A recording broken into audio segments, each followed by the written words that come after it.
What is this, 2016? I'm here talking about virtue signaling in current year.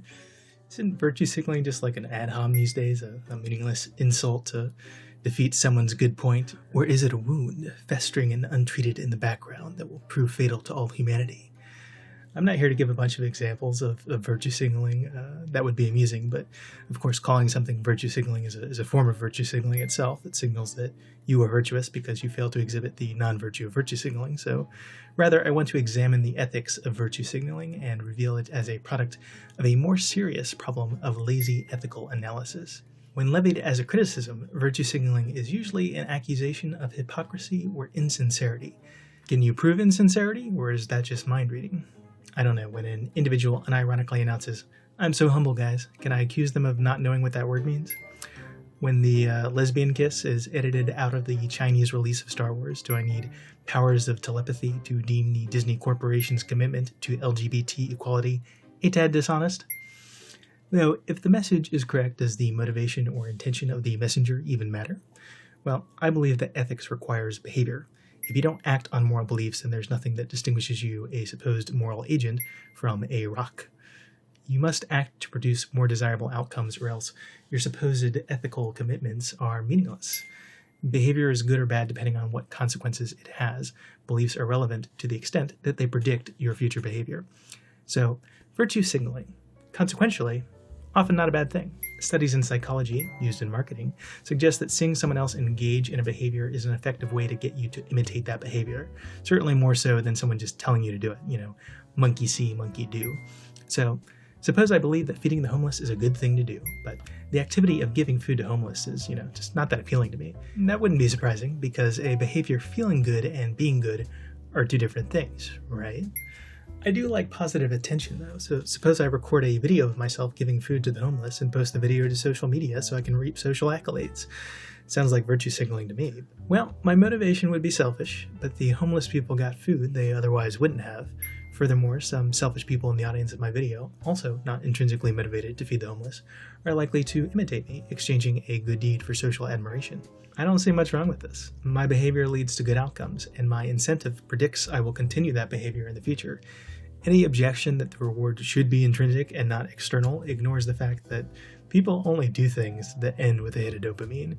It doesn't matter whether other people are facilitating you feeling good or you're doing it yourself. Any activity that leads you to be physically and mentally exhausted is not sustainable. That's why what matters is outcomes.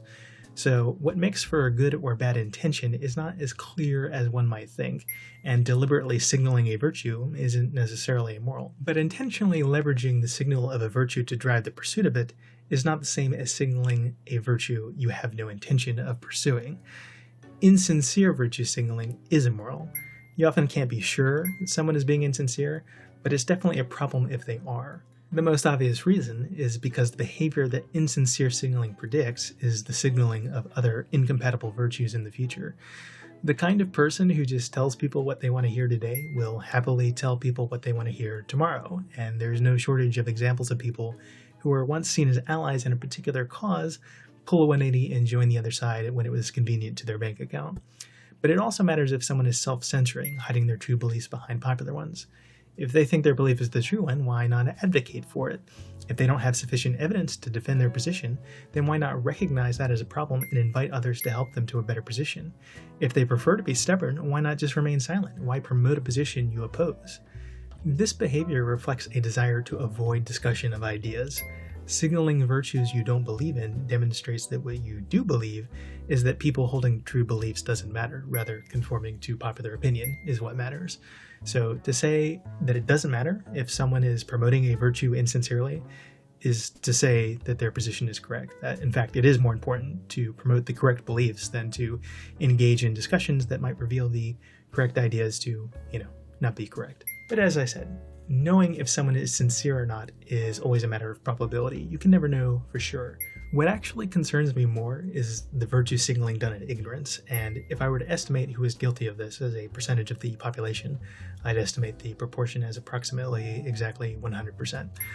Unintentional virtue signaling is a product of lazy ethical analysis, a pervasive heuristic chain of moral logic that goes like this. This person is a hypocrite and therefore a liar. Lying is bad, therefore they are bad. I am not them, therefore I must be good. And then we can extend this from individuals to groups. This person is a hypocrite and therefore bad. They belong to group A, which is therefore bad. Group B is not group A and therefore must be good. And now being a good person is as easy as being a member of the correct group. I'm a member of group B and therefore good. There are several problems with this chain of logic, but the most important is that everyone is a hypocrite. Specifically, I'd estimate the proportion as approximately exactly 100% of all people. The reason for this is simple. People believe millions of things. The sky is blue, 2 + 2 = 4, 9/11 was an inside job. Any of these beliefs could easily contradict any of the others, partly because beliefs lead to action and the world is a complicated, interconnected system, and taking any action anywhere can have unexpected consequences, possibly directly opposite of those intended. To evaluate all the implications of one belief, and then evaluate all the implications of a second belief and check for contradiction is very difficult. To do this for every combination of things you believe is impossible. Thus, everyone ends up being a hypocrite, and not just in one respect, but in many. In most cases, though, a person's hypocrisy is unintentional, the inevitable result of combinatorics and the limit of the human mind. So to say someone must necessarily be lying just because they're being hypocritical is a significant leap. So using hypocrisy to categorize people in groups morally is a lazy and fallacious moral heuristic. Virtue signaling is just a common expression of this. A virtue is itself a heuristic. The moral pseudologic I just outlined presumes honesty as a virtue. But suppose the SS officer asks you if you're hiding anyone in your home, and you are. Great time to be honest, right?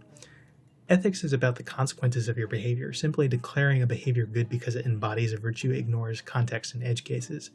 In fact, the concept of virtues allows one to claim to speak about ethics and behave ethically while sidestepping behavior and consequences entirely.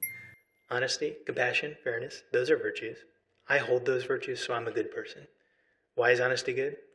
I don't know. What do I mean by fairness? Doesn't matter. I know those things are good. Why? Because I believe them and I'm a good person. How do I know I'm a good person? Well, because I believe in things that are virtuous. Virtues are assumed to be self-explanatory and self-evident when they are not.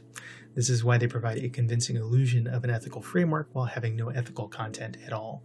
Thus, virtue signaling is just the ordinary lazy way people prove to themselves that they're the angels they'd like to think that they are. Everyone wants to be a good person. Boy, those people sure do lie, don't they? But I'm not one of them. And who are you? And what do you believe? And why? What? You don't think I'm talking about you? How do you know if you're the one doing the virtue signaling? The bad kind. The kind that has no purpose except to signal and convince yourself and others of your own moral goodness. First, an easy cue for inspection is the word should. Expressing what people should or ought to do is invoking morality. If I should do something, then it's a morally good thing, and I'm a good person to the extent I do it. This is a common element in virtue signaling, in particular because it implicitly allows for the possibility that you and those in your audience don't actually engage in the behavior. Like, people should exercise more. I don't, and you don't either, but, we should. So if you're going to tell people what you think they should be doing, some questions I think you should ask yourself. Number 1, what concrete actions have I taken as a result of that belief? Like, if you think everyone should be a vegan, then surely you're a vegan, right? A number of times I've heard people say that they focus on advocacy or raising awareness. They accomplish more by convincing others to engage in a behavior rather than do it themselves. Personally, I think that's bad logic. If I can't criticize you as a hypocrite on those grounds, then logically, so long as everyone advocates for a position, then morally, no one actually has to do anything to materially advance it. This kind of do as I say, not as I do attitude fails the test of a Kantian moral imperative. It's not valid. As I said before, people follow exemplary behavior much more than they follow instructions. At least some of the time, you have to walk the walk. Question 2, will I accept criticism? If no one in your audience is going to disagree with you, then either they're mindless sycophants, or they're too scared to disagree, or most likely you're preaching to the choir. If no one can respond to your ideas critically, then how can you be sure you're promoting good ideas? And if you change people's minds without making an argument, then doesn't that mean the ideas are being accepted merely on authority and not on their own merit? Advocacy without discussion is just dogmatism. Question 3. Am I providing evidence for my position? Suppose I publish a link to a meta-study that shows engaging in some behavior leads to desirable outcomes for society. Doesn't that imply that the behavior is virtuous? Doesn't it provide evidence for it being a virtue and evidence of my own sincerity and reason for thinking it to be one? For anyone in my audience not holding it as a virtue, wouldn't publishing the evidence be more likely to change their position than my simply stating people should do this with no context? After all, experiments in psychology also suggest that people are much more likely to engage in a behavior when they're given a reason for why they should perform it. And all that considered, it seems like publishing a link to evidence is an incredibly concise and effective way to promote a virtuous behavior. Is there any way that merely claiming something to be a virtue without citing any evidence could be useful to anyone? Question 4. Can I define the virtue? I remember reading a funny story about parents that were trying to raise their kids not to be racist. After many months of drilling into their young daughter that everyone is equal, the daughter finally asked, "Mommy, what does equal mean?" If you can't define a virtue, or don't bother to, you haven't provided any clue to what actual action should be taken to advance it. You also can't expect to live the virtue in your own life. You know, I watch a lot of people on YouTube. One time I disagreed with a point made in a particular video published by a creator that I had followed and financially supported for years. I didn't downvote the video. I didn't threaten to unsubscribe or otherwise withdraw support. I simply made a comment on the video saying what I disagreed about and why. I got a reply from another member of the audience who suggested that the creator had no obligation to agree with me on everything, and that if I was so disturbed by their dissent, then perhaps I should leave the audience to live in a nice, safe thought bubble somewhere else. Apparently, it did not occur to this person that if every person such as myself with a dissenting opinion followed this advice, it would leave the creator's audience consisting solely of people who agreed with the creator and with each other. In other words, it would create an ideologically consistent thought bubble. The creator's community is good, and I am a member of his community, and therefore also good. Those opposed to the creator in his community are bad. The person with different ideas to the creator is bad. Thought bubble is a word I've seen in the news headlines lately. It's a bad thing that bad people have that gives them their bad ideas. This bad person must want the bad thought bubble. How are thought bubbles formed? Doesn't matter. I'll never be in one because I am good. Making a list of vague words, categorizing them into virtues and vices, and proclaiming that you hold the virtues and not the vices is not enough to be a good person. You have to behave in ways likely to lead to desirable outcomes. You have to be willing to argue what outcomes are likely, what are desirable, and why. And this concludes another of my attempts to do just that.